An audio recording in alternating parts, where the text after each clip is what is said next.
This is Father Dominic Holtz coming to you from Rome, Italy, with a word of hope for Holy Thursday. In most of the church year, the priest has a wide range of things he can choose to preach on. He's, of course, encouraged to preach on the gospel proclaimed, but it's also possible for him to preach on the rites of the Mass, other sacraments that are celebrated during the Mass that day, say on baptism or the mystery of ordination or of weddings.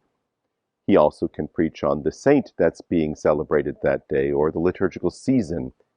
In other words, he's got a lot of room, a lot of space in which to choose what he will preach on.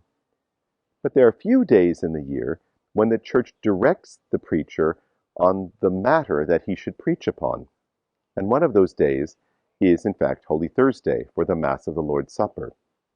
The priest is told explicitly that his homily is to touch on these three most mighty of mysteries that he is to proclaim, namely the institution of the Eucharist, the ordination of priests, the foundation of ordination, and third, on the command of fraternal charity that the Lord makes to his disciples and thus to all the faithful.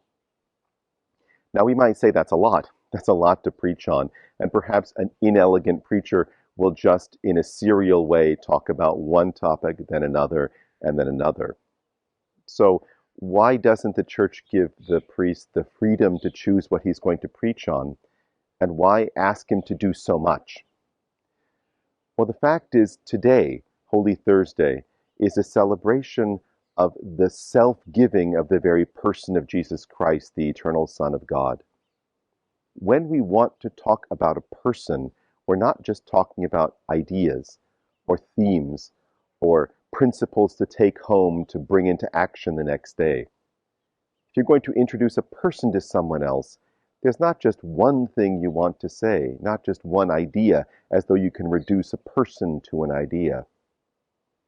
In the Last Supper, and of course in every Eucharist, Jesus makes himself profoundly, personally present and available to all who would receive him in faith and charity.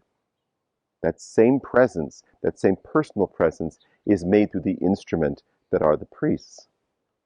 But he's no less present in the people of the poor, those who are in need.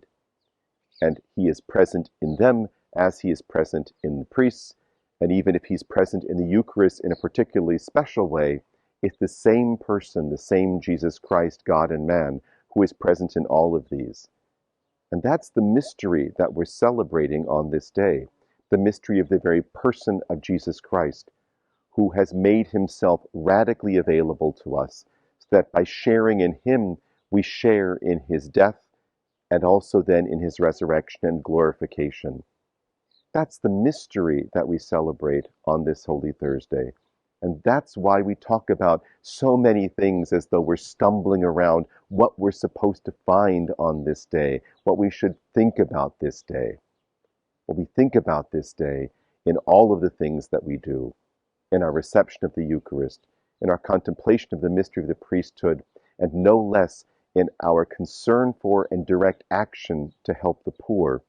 We are encountering Jesus Christ, Son of God and Son of Man, who gave himself to us, not merely that he might die, but that we might share his eternal life forever.